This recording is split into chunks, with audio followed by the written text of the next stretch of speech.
নিজের শততম টেস্টেও জলে মুশফিকুর রহিম। মিরপুরে আয়ারল্যান্ডের বিপক্ষে ম্যাচের প্রথম দিন শেষে অপরাজিত আছেন ৯৯ রানে।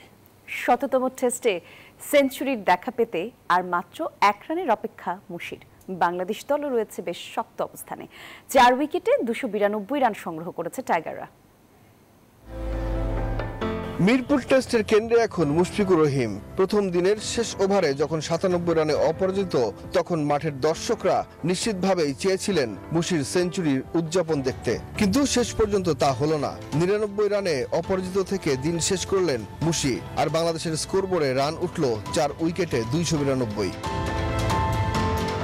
শেরে বাংলা ক্রিকেট স্টেডিয়ামে টস জিতে ব্যাটিংয়ে নেমে শুরুটা দারুণ করেন জয় ও সাদমান, কিন্তু হঠাৎই ছন্দপতন ঘটে সাদমানের। ৩৫ রানে প্যাভিলিয়নের পথ ধরেন এই ব্যাটার। স্কোরবোর্ডে দলের রান যখন ৮৩, তখন আউট হন গত ম্যাচের সেঞ্চুরিয়ান জয়। মাঠ ছাড়েন ৩৪ রানে। এরপরই মমিনুলকে সঙ্গে নিয়ে ১০৭ রানের জুটি করেন মুশফিক। মমিনুল ৬৩ রানে মাঠ ছাড়লে লিটনের সঙ্গে আরও একটি জুটি করেন মুশি। দুজনের ৯০ রানের হার না মানা জুটিতে প্রথম দিন শেষে বেশ ভালো অবস্থানেই বাংলাদেশ। লিটন দাস অপরাজিত ৪৭ রানে।